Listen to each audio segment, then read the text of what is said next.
أيها المؤمنون أوصيكم ونفسي بتقوى الله والسمع والطاعة لله ورسوله والأمر بالمعروف والنهي عن المنكر والاستجابة لله ورسوله وطاعته سبحانه وتعالى بفعل الخيرات وترك المنكرات وحب المساكين والعمل لتثبيت تقوى الله والعمل لإقامة أمر الله تبارك وتعالى بين خلقه في أرضه. أوصي نفسي وإياكم بتقوى الله كما أوصى بها رسول الله صلى الله عليه وسلم، وكما جاء عن الله تبارك وتعالى فيما سمعتم في كتابه سبحانه وتعالى: فلنكن جميعا من هؤلاء الذين جمعهم الله عز وجل بسيدنا محمد صلى الله عليه وسلم في الوصف، وهو يصفه جل في علاه ويصف من معه من المؤمنين: آمن الرسول بما أنزل إليه من ربه والمؤمنون كل آمن بالله وملائكته وكتبه ورسله لا نفرق بين أحد من رسله وقالوا سمعنا وأطعنا غفرانك ربنا وإليك المصير. اللهم اغفر لنا ذنوبنا عند مصيرنا إليك يا رب العالمين، وتقبلنا بالروح والريحان وكن لنا ربا غير غضبان. Chers frères et sœurs, j'implore Allah Azza wa Jal, le tout miséricordieux, le très miséricordieux, pour qu'il nous mette dans une posture de crainte révérentielle durant ce moment et tous les moments qui vont le suivre dans notre vie jusqu'à ce que nous le rencontrions alors qu'il est satisfait de nous. Comme je me rappelle par exhortation divine et prophétique de Muhammad sallallahu alayhi wa sallam, je me rappelle et je m'appelle ainsi que vous à la crainte révérentielle et à la foi en l'unicité d'Allah subhanahu wa ta'ala qui amène à cette crainte révérentielle, ainsi que l'accomplissement de ce que Allah et son messager nous ont enseigné, et nous ont ordonné et nous ont prescrit.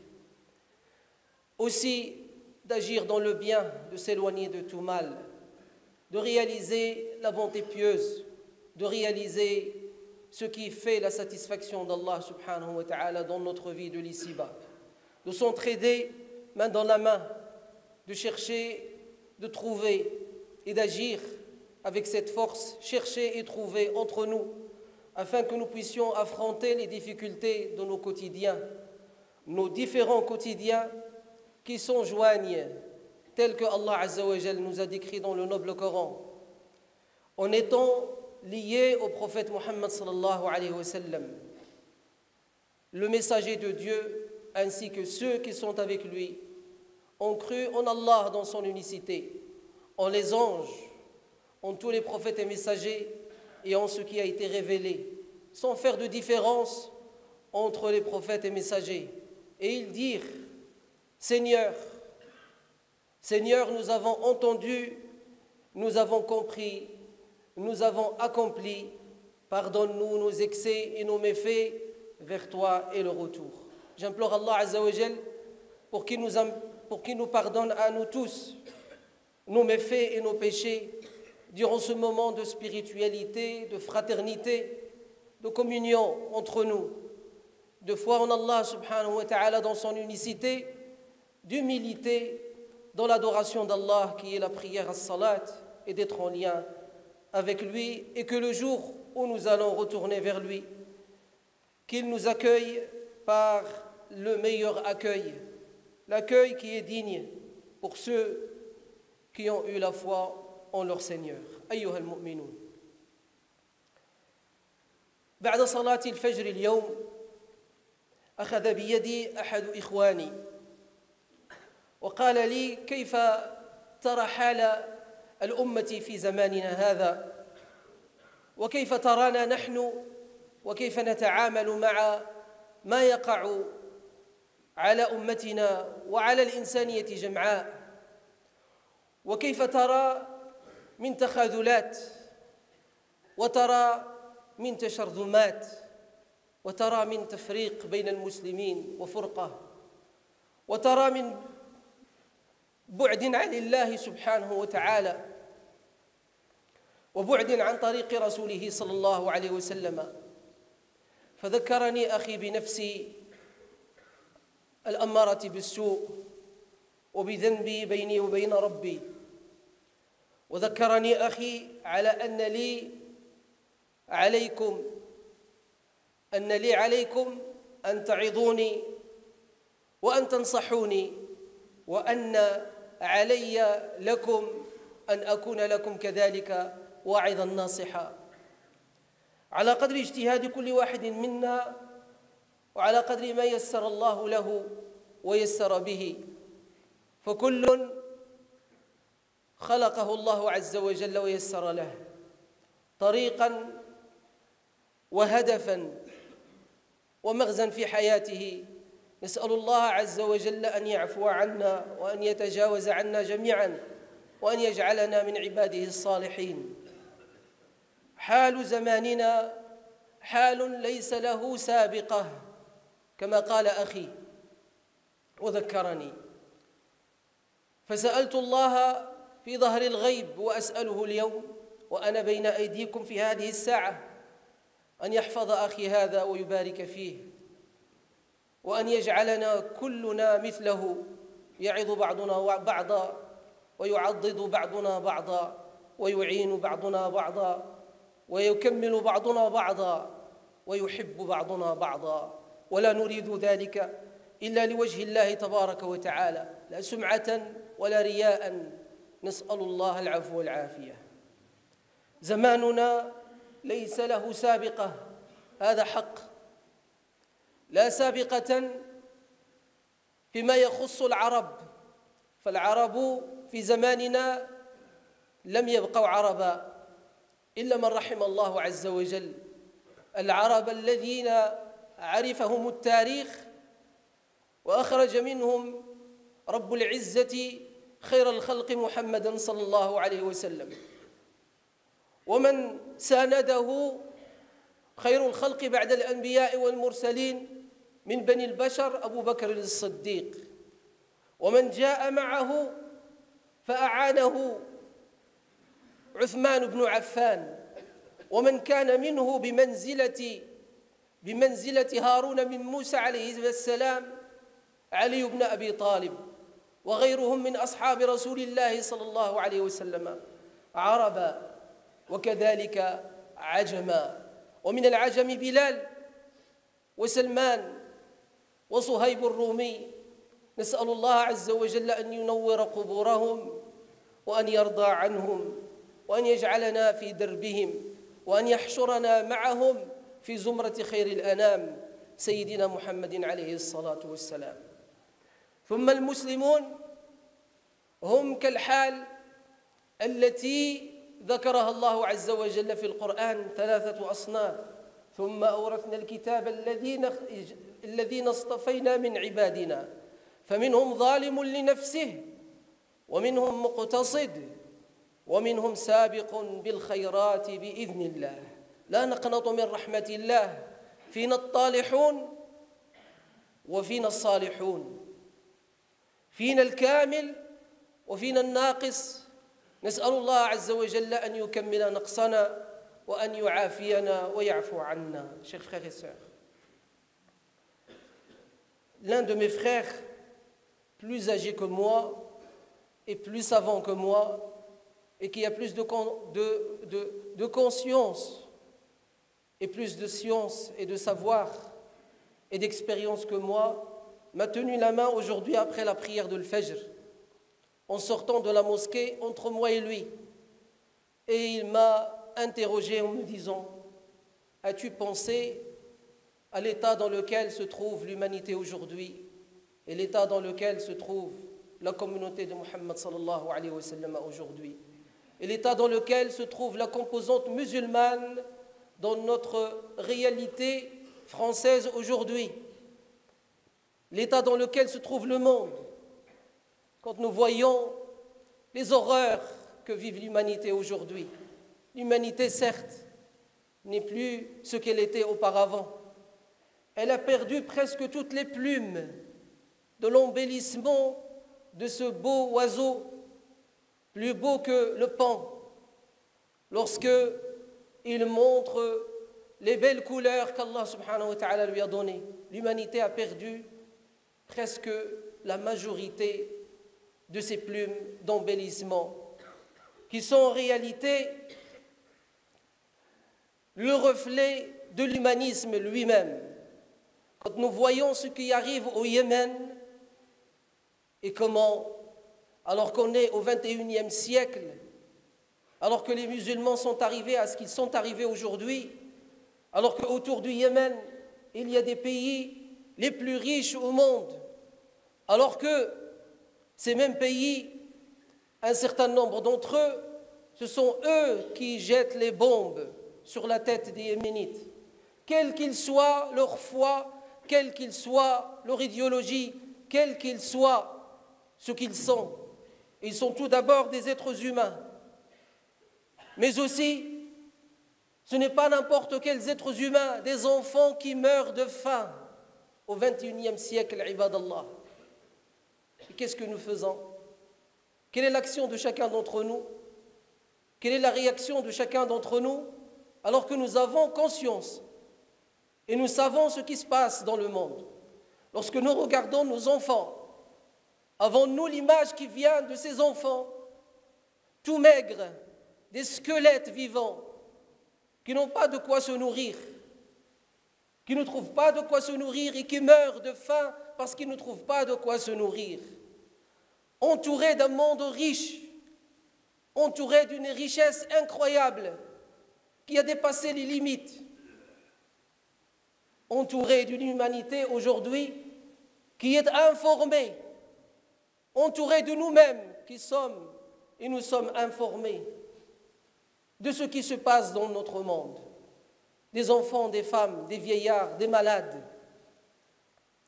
L'humanité a perdu son sens humain. Mais est-ce que la communauté musulmane dans ce monde, est-ce que cette communauté musulmane a perdu aussi son sens d'humanisme? Le sens basique de l'humanisme qui est celui de tout être humain, à savoir que normalement le musulman a un surplus. Le musulman a un lien avec Allah subhanahu wa ta'ala. Le musulman a connaissance normalement d'un minimum de ce que c'est que son Seigneur, gloire à lui. Le musulman a connaissance et savoir que Allah l'observe, gloire à lui, lorsqu'il mange et lorsqu'il dort et lorsqu'il boit et lorsqu'il s'habille et lorsqu'il fait ses courses et lorsqu'il travaille et lorsqu'il atteint son désir charnel et son plaisir de ce bas monde, limité à ce bas monde. Le musulman est un être humain comme tout être humain, mais il a quelque chose de plus qui normalement devrait faire de lui un bonheur pour l'humanité, un bonheur pour tous ceux qui sont de lui à proximité, un bonheur de tous ceux qui s'approchent de lui et de tous ceux que lui s'approche d'eux, le bonheur de ceux avec qui il vit ce musulman, et en priorité et primordialement les siens, sa famille.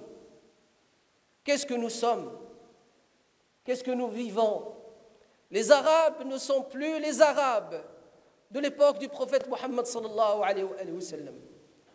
Les Arabes étaient un peuple élu qu'Allah a choisi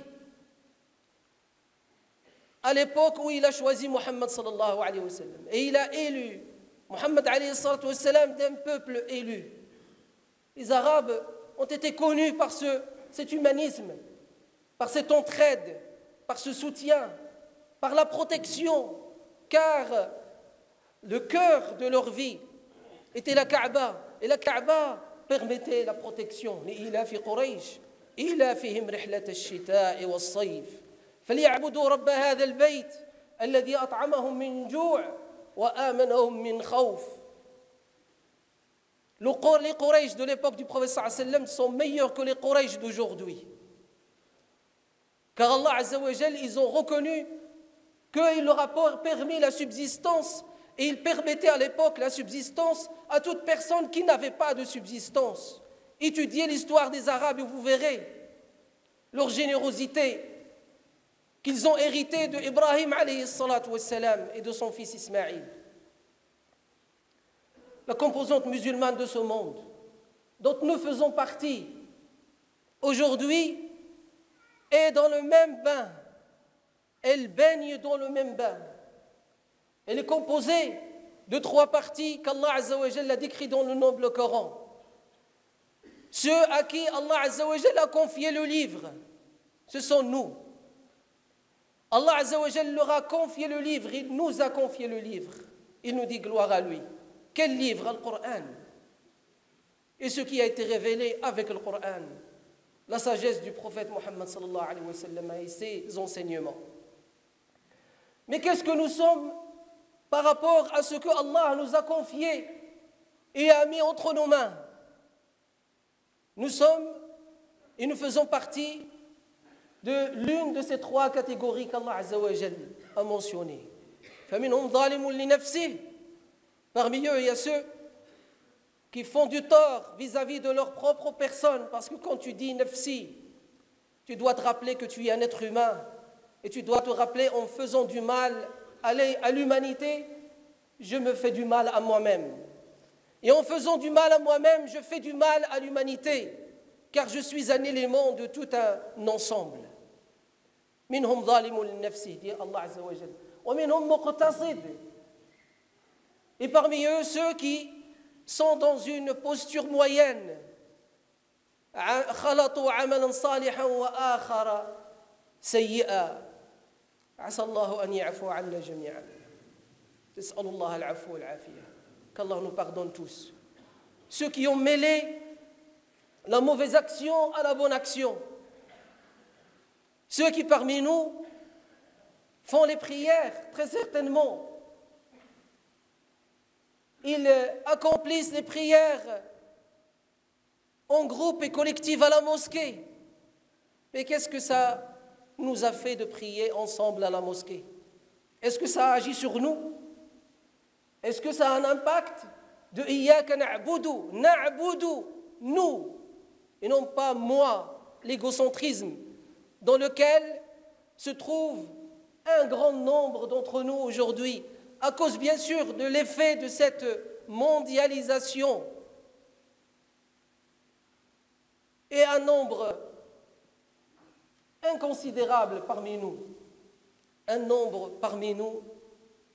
ils ont la main dans la main avec cette mondialisation qui traîne l'humanité à sa perdition et qui a causé cette horreur au niveau de la nature, au niveau de l'environnement. Elle détruit al-bilad wal-ibad, la terre et ceux qui résident sur terre. Un certain nombre d'entre nous ont cédé, ont baissé les bras, se sont laissés traîner parce qu'ils ont trouvé délice dans ce qui est et ce qui appartient à la bassesse de la vie de l'ici-bas, ce qui est éphémère, qui fait partie de cet ornement de la vie de l'ici-bas, que nous partageons avec tout le monde, même avec l'animal.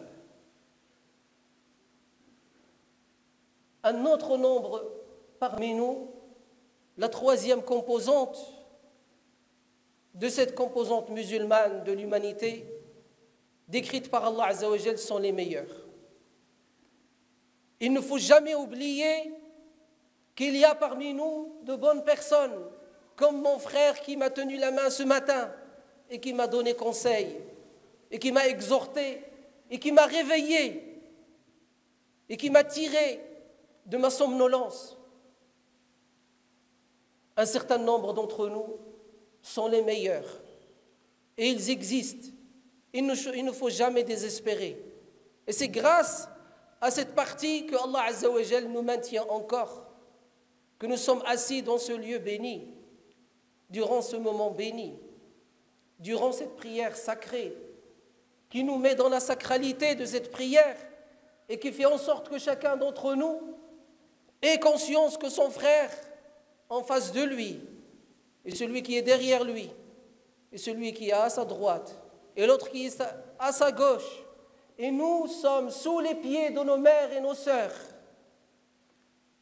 Et elles vivent la même chose que nous dans ce lieu.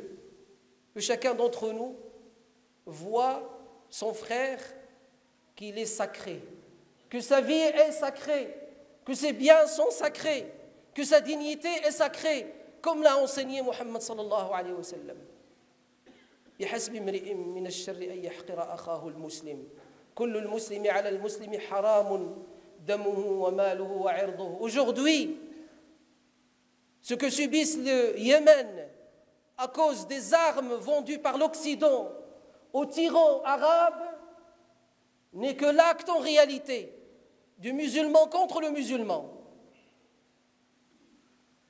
Mais nous regardons de loin ces dirigeants tyrans et nous oublions que nous aussi, parfois on tombe dans ce même fléau et parfois on devient nous-mêmes des tyrans. Lorsque nous avons sous notre charge un certain nombre de personnes, que nous avons force sur ces personnes, que nous sommes dirigeants et nous dirigeons, et nous sommes responsables d'un certain nombre de personnes, notamment entre époux, et notamment entre parents et enfants. Et nous devrions prendre exemple, et nous devrions faire attention, et nous devrions écouter l'exhortation et le rappel, et nous devrions baisser la tête et s'écraser devant la grandeur du Tout-Puissant, l'implorer et lui demander pardon, l'implorer et lui demander guider, l'implorer et lui demander de nous unifier, de faire de nous cette umma que Muhammad sallallahu alayhi wa sallam a tant agi et fait d'efforts. Alayhi salatu wa salam, il n'a laissé aucun effort pour l'unifier et pour qu'il fasse régner entre ces éléments l'amour fraternel et l'entraide. Aujourd'hui, l'humanité a besoin de cette meilleure catégorie des musulmans. Et il est de notre devoir d'être à la quête, de faire partie de cette catégorie et de demander à Allah Azza wa Jal l'aide, la sauvegarde et la protection. Il est très important, mon frère, ma sœur, que nous voyions ce monde et nous regardions ce monde tout en se regardant nous-mêmes et que nous fassions notre autocritique, que nous ayons des moments individuels. أخي عبد الله بارك الله فيك ارجع لمكانك واعبد ربك سبحانه وتعالى. Il faut qu'on fasse attention, بارك الله فيكم. Il faut qu'on fasse attention à réfléchir à notre gestion de notre vie individuelle et personnelle et gestion aussi de ceux dont nous sommes gérants, ceux au pluriel et ceux au singulier, la chose et les individus. Et nous serons questionnés, car le retour éminent doit avoir lieu vers Allah subhanahu wa ta'ala. Et nous allons rendre tous des comptes, individuellement, et non pas collectivement. Individuellement, chacun, qu'a-t-il fait par rapport à ce qui se passe dans ce monde? Le Yémen, comme nous avons cité, mais il y a aussi les Rohingyas qui vivent toujours le même dilemme et le même problème. Ils le vivent même dans des pays musulmans qui les ont accueillis, des pays arabes, les Arabes qui ne sont plus arabes et qui ont perdu leur arabité. Mais aussi ceux qui vivent la tyrannie en Égypte, ceux qui vivent la discorde guerrière en Liban, en Libye, ceux qui vivent sous les bombes, meurtris en Syrie, en Irak, en Afrique et partout dans le monde. L'humanité a besoin de cette catégorie de musulmans. Nous avons besoin de cette catégorie de musulmans. Nous devrions faire l'effort pour faire partie de cette catégorie de musulmans nous devrions implorer Allah Azza wa Jal qu'il nous aide et qu'il nous permette d'avoir cette catégorie et d'en faire partie. أسأل الله أن ينفعني وإياكم بما سمعنا ويجعلنا من الذين يستمعون القول فيتبعون أحسنه أولئك الذين هدى الله وأولئك هم أولو الألباب اللهم اغفر لنا وارحمنا برحمتك يا أرحم الراحمين أستغفر الله لي ولكم أحبابي ولسائر المسلمين أجمعين فاستغفروه إنه هو الغفور الرحيم